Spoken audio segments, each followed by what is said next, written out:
किसी भी समाज में अगर हमको कोई बदलाव लाना है, कुछ चीज़ें ठीक करनी है, तो उसके लिए जो सामाजिक संगठन हैं, सिविल सोसाइटी है, उनको खड़ा होना पड़ेगा। अभी वर्तमान सरकार ने जो पिछले 10 साल में जो काम किया है, हमारे सिर्फ संविधान के ऊपर हमला नहीं है, हमारी पूरी सभ्यता के ऊपर हमला है। 10 लाख करोड़ से ज्यादा की कर्जा माफी कर दी गई। जो बड़े बड़े उद्योगपति हैं वो लोग बैंकों से 10 लाख रुपया लेकर भाग गए, भगा दिए गए और उनका कर्जा माफ कर दिया गया।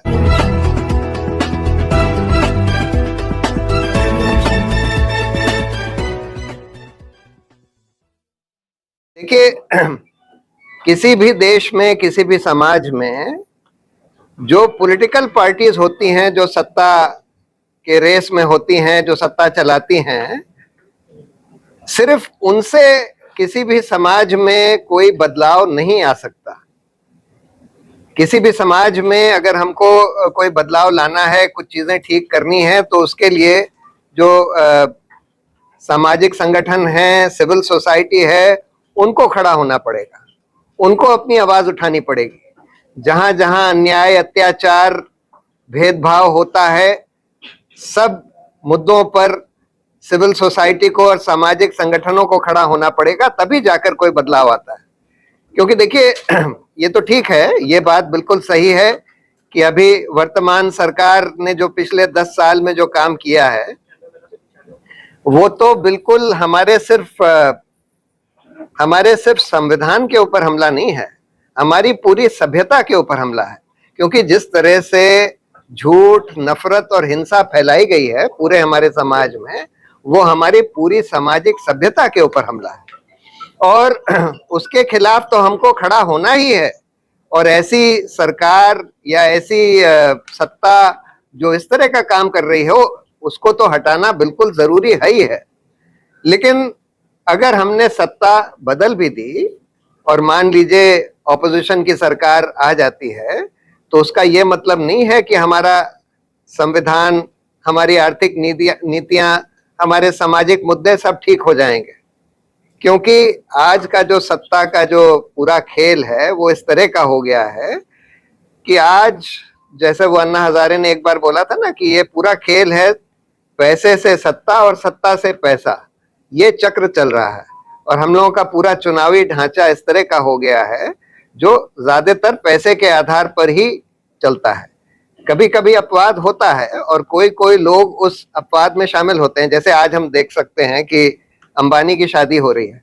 आप लोगों ने सबने देखा होगा कि कितनी वल्गर, जिसको कहते हैं, वल्गर हिंदी में क्या है, कितनी अश्लील तरीके से ये शादी करी जा रही है। हजारों करोड़ रुपया उस पर खर्च किया जा रहा है। हर तरह के पॉलिटिशियंस को, सारी पार्टियों के लीडर्स को बुलाया गया है और ज्यादातर शामिल भी हो गए हैं, सिर्फ एक जने को छोड़कर, या दो चार जनों को छोड़कर। राहुल गांधी नहीं गए, सोनिया गांधी नहीं गई, प्रियंका नहीं गई और विराट कोहली नहीं गए।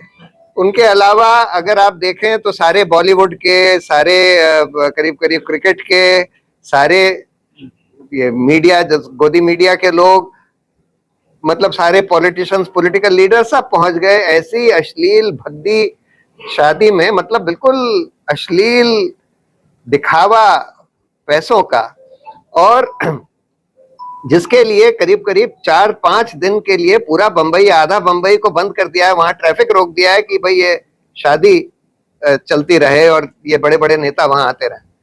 तो हम ये देख रहे हैं कि ये जो गिरावट है हमारे पूरे पॉलिटिकल सिस्टम की, ये करीब करीब अक्रॉस द बोर्ड है।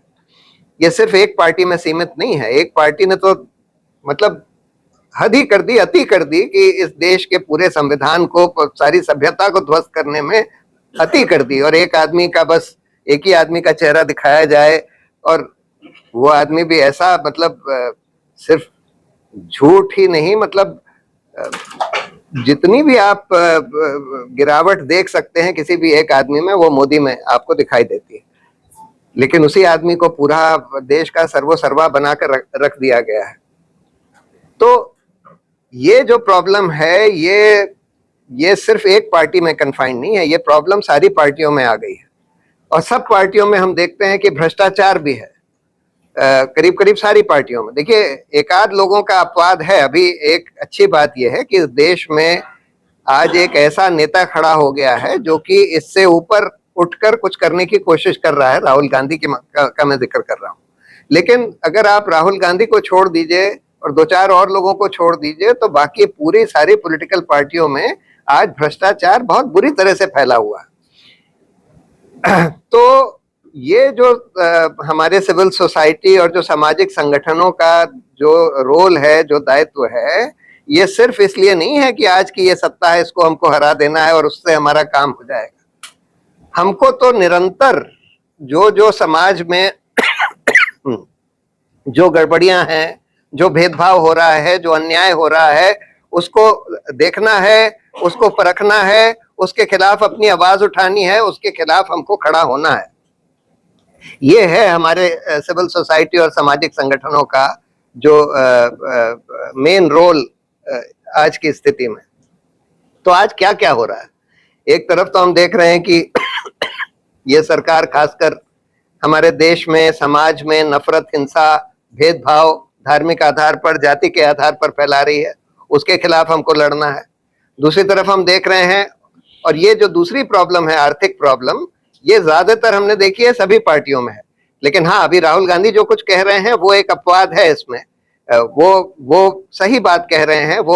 लेकिन बाय एंड लार्ज हम ये देख रहे हैं कि आर्थिक नीतियां जो हैं इस देश में जो चलाई जा रही हैं, वो कांग्रेस के समय में भी इसी तरह से चलाई गई थी पहले। ज्यादातर थोड़ा अपवाद था, कुछ कुछ चीजें उन्होंने अच्छी करी, मनरेगा वगैरह लाए, लेकिन बाय एंड लार्ज जो इकोनॉमिक पॉलिसीज थी वो बड़े बड़े उद्योगपतियों को पैसा देने के लिए और गरीबों को और गरीब बनाने के लिए उस तरह की पॉलिसीज चलती रही, इस देश में चलती जा रही हैं। और उसी का उदाहरण ये है कि आज अंबानी अडानी के पास इतना पैसा आ गया है कि वो पूरे देश के सारे पॉलिटिशियंस को, सारे सेलिब्रिटीज को, सबको अपने कब्जे में, सारे मीडिया को, सबको अपने कब्जे में कर सकते हैं। ये साफ दिख रहा है।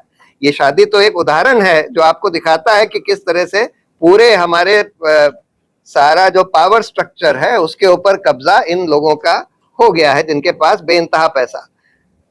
कुछ भ्रष्टाचार तो आप लोगों को या सब लोगों को दिखता है, जो हम देख रहे हैं कि जिस तरह से कॉन्ट्रैक्ट्स वगैरह दिए जा रहे हैं, ये सारे ब्रिजेस कोलैप्स हो रहे हैं, रोड्स कोलैप्स हो रही हैं, जो इस भ्रष्टाचार के कॉन्ट्रैक्ट्स के द्वारा दिए गए वो सब। इलेक्टोरल बॉन्ड्स के केस में ये बात निकल कर आई कि इलेक्टोरल बॉन्ड्स का जो 16,000 करोड़ रुपया जो दिया गया, उसमें से ज्यादा पैसा, आधे से ज्यादा पैसा तो सिर्फ भाजपा को मिला, और जो भी पैसा दिया गया ज्यादातर पॉलिटिकल पार्टीज, करीब करीब सारे ही उन्हीं पॉलिटिकल पार्टीज को दिया गया जो केंद्र में या राज्यों में सत्ता में थी। और दिया भी इसलिए गया कि उन कंपनियों को कोई कॉन्ट्रैक्ट दिया जा रहा था, या उनके हक में कोई पॉलिसी बनाई जा रही थी, या उनके ऊपर से ईडी सीबीआई वगैरह को हटाया जा रहा था, इस वजह से दिया गया। तो बहुत सारा भ्रष्टाचार इलेक्टोरल बॉन्ड्स में भी दिख रहा है। एक जो भ्रष्टाचार जो बहुत ही बड़ा हो रहा है, जिसके बारे में हम लोगों को या हम लोगों में से ज्यादातर लोगों को कोई ज्ञान ही नहीं है, वो हमारे स्टॉक मार्केट्स, फाइनेंशियल मार्केट्स वगैरह में हो रहा है, और जो बैंकों को लूटा जा रहा है। जैसे 10 लाख करोड़ से ज्यादा की कर्जा माफी कर दी गई। जो बड़े बड़े उद्योगपति हैं वो लोग बैंकों से 10 लाख रुपया लेकर भगा दिए गए और उनका कर्जा माफ कर दिया गया।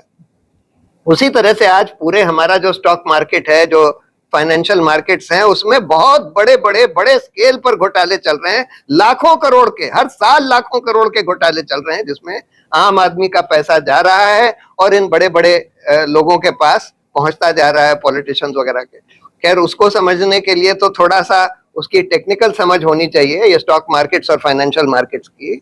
लेकिन बहुत बड़ा भ्रष्टाचार वहां पर भी चल रहा है, और उसका इन सब चीजों का नतीजा ये हो रहा है कि इस देश में गैर बराबरी तो खैर बढ़ी रही है, लेकिन जो गरीबी है वो भी बढ़ रही है। जो ये सरकार दावा करती है कि हमने गरीबी कम कर दी, ये बिल्कुल झूठा दावा है। जो हमारे नीचे के 80% लोग हैं, उनकी तो आर्थिक स्थिति पिछले कई सालों में, पिछले 10 सालों में कोई बेहतर नहीं हुई है, बिगड़ी।